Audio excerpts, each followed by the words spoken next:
But what should the citizens do? Would they think this would harm them, or should it set them free if the Article 6 goes on?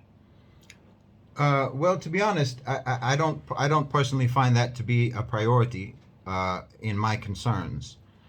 I think that we have to look at this. Americans and everyone else in the world has to look at this. The first question you have to ask. Okay, there's many ways that you can look at invoking Article 6. There's many ways many points of view about how you can analyze and evaluate what this campaign is about.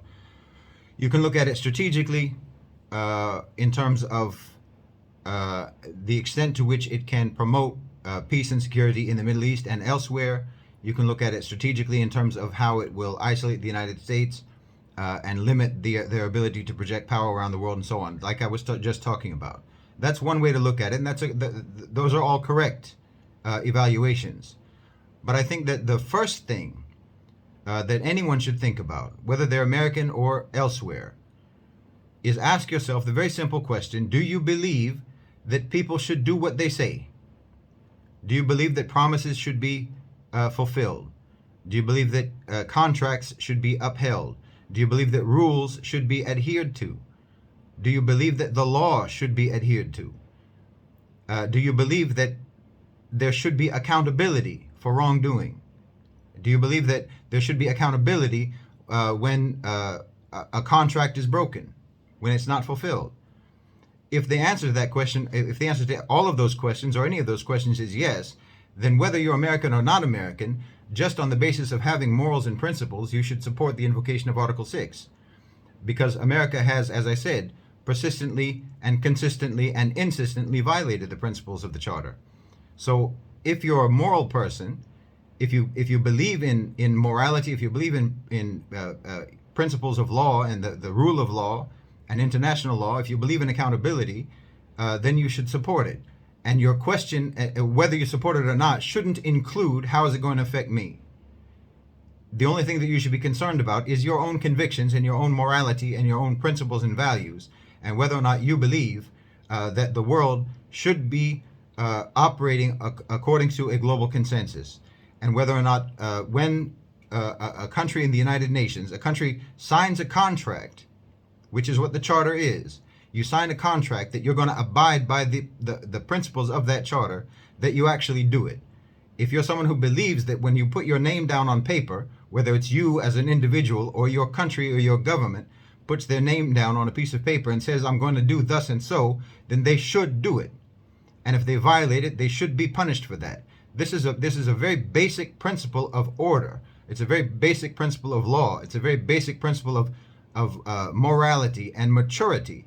So if you believe in those things, then you should support it. And it shouldn't enter into the equation, how is it going to affect me? Now, with regards to how it is going to affect the average citizen in the United States, I don't think that it will have a huge effect on most of the citizenry in the United States. There's a contingent of people, especially on the right wing, who anyway believe that America shouldn't be in the United Nations because they already openly and vocally don't believe in multilateralism. They already believe very firmly and strongly in American exceptionalism and unilateralism. So they don't like the idea that the United States should be accountable to the world, and they think that America should be out of the United Nations anyway. So there's already a contingent of people who want America out of the UN for their own reasons, and the reasons that they want America out is the same reasons that we think they should be out, because they haven't been a good member, which is that they don't believe in multilateralism, they don't believe in the rule of law, they don't believe in respecting the other nations of the world. So there already is a contingent of people in the United States who also would like America out of the UN. The only thing that you can think about in terms of what effect it will have on America domestically is the isolation that will result. And the isolation, how can I put this?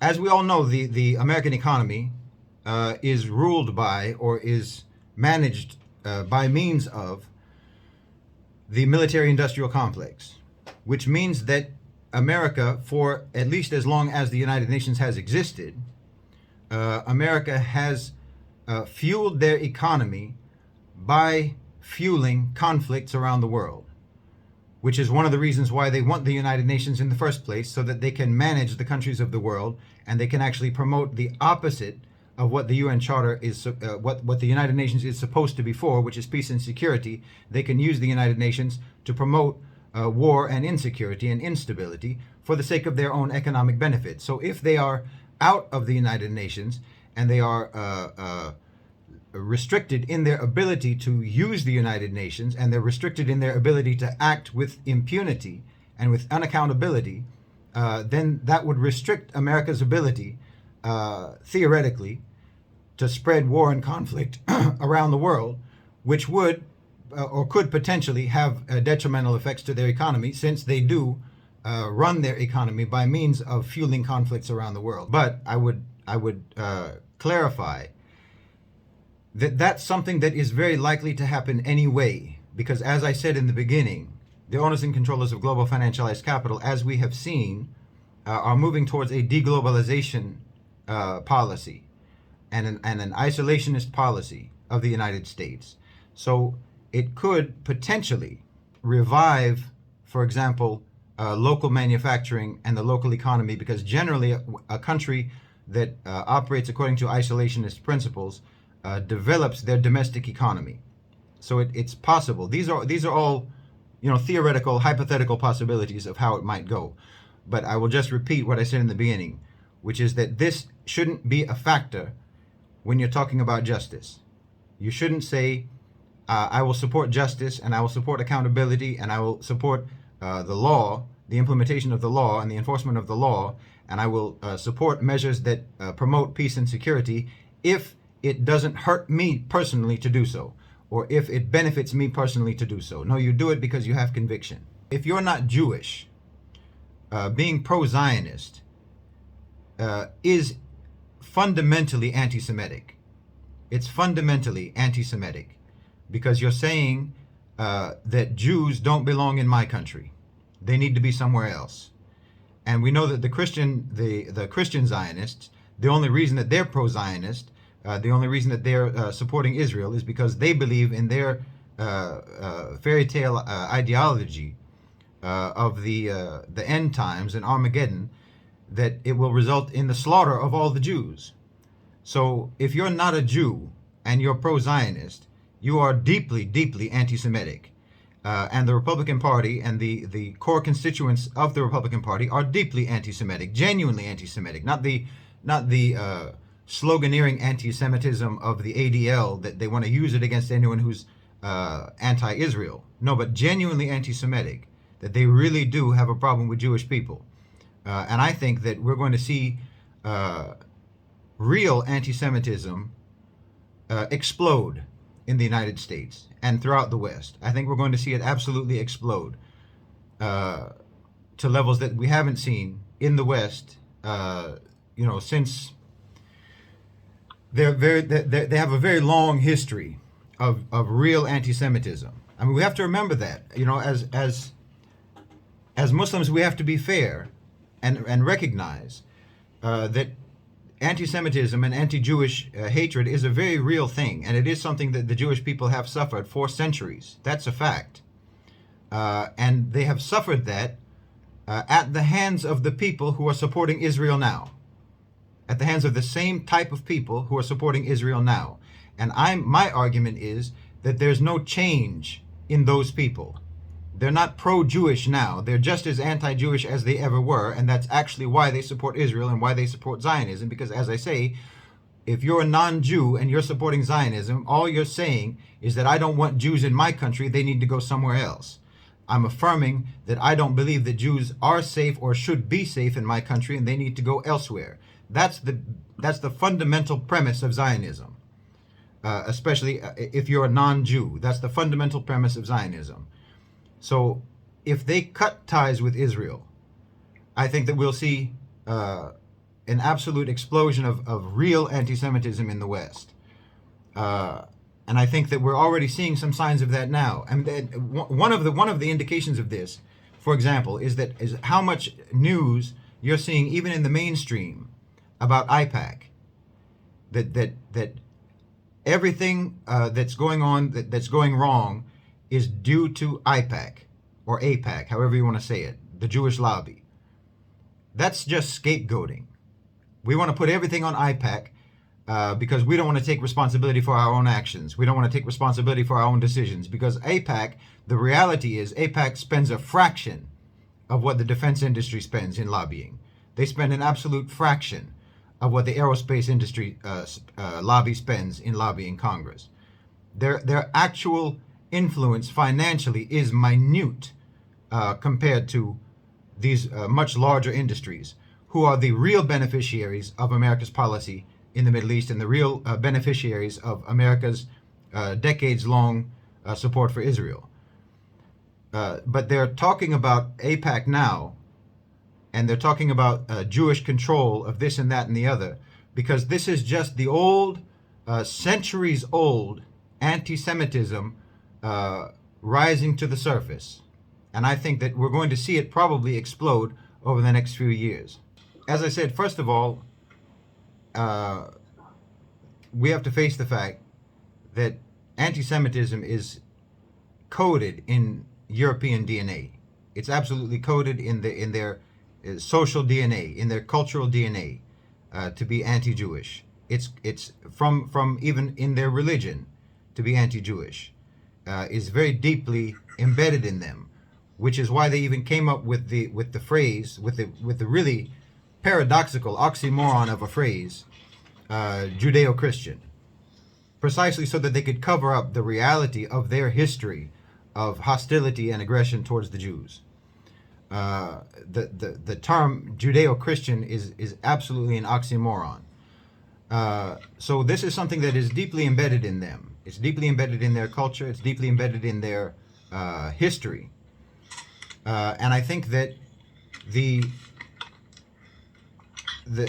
genocide and the behavior of Israel, they have to find a way to disassociate themselves from it.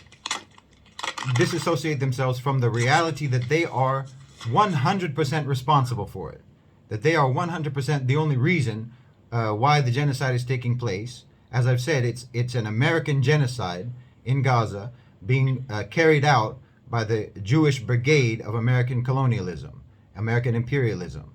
But they have to find some way to avoid responsibility, because that's also encoded in their DNA, to avoid accountability and avoid responsibility and never take responsibility for their actions and their decisions, and to always put it on someone else, which is again why they're putting the responsibility for the decisions made by Congress on AIPAC instead of on themselves, or instead of upon the defense sector and the defense lobbyists and so on.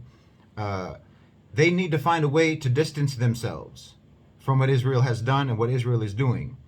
And I think that their easiest knee-jerk response to that, their reflex response to that, will be to hate Jews, to just explode in their hatred of Jews and say, it's all these Jews. That's the problem. It's the Jews are the problem. It's not us. If it was up to us, just like this is what they do with AIPAC or AIPAC. They act like if it was up to us, we'd be pro-Palestinian. If it was up to us, there'd be peace. But the Jews are just twisting our arms. We have no choice. We're compelled. We're under compulsion. We're under coercion. No, you're not. If you are, it's from the defense sector. It's from the aerospace sector. It's from the tech sector. It's from the financial sector, and so on. You're benefiting. The reason you're making the decisions that you're making is out of your own greed, and it's out of your own inhumanity. You can't put that on someone else. But they want to put it on someone else because that's also, as I said, that's also encoded in their DNA. To always, they need to believe that they're moral. They need to believe that they're virtuous, regardless of their actions. And that's also even if you want to look at it from a sort of a more philosophical perspective, that's another reason why you need to invoke Article 6, to finally teach these people that accountability is a real thing. accountability exists. Being held responsible for your actions is something that you have to learn someday. Someday you have to learn that you are held responsible for your actions, and that you're not going to be able to, for example, if we were to invoke Article 6, say, no, it wasn't us, it was Israel, we have nothing to do with it. No, it wasn't us, it was AIPAC. No, it's you. But they want to find a way to avoid it. They want to find a way to still be able to feel moral about themselves, to still be able to feel that they're virtuous and good and decent and righteous people. So they will redirect all responsibility and blame towards the Jews.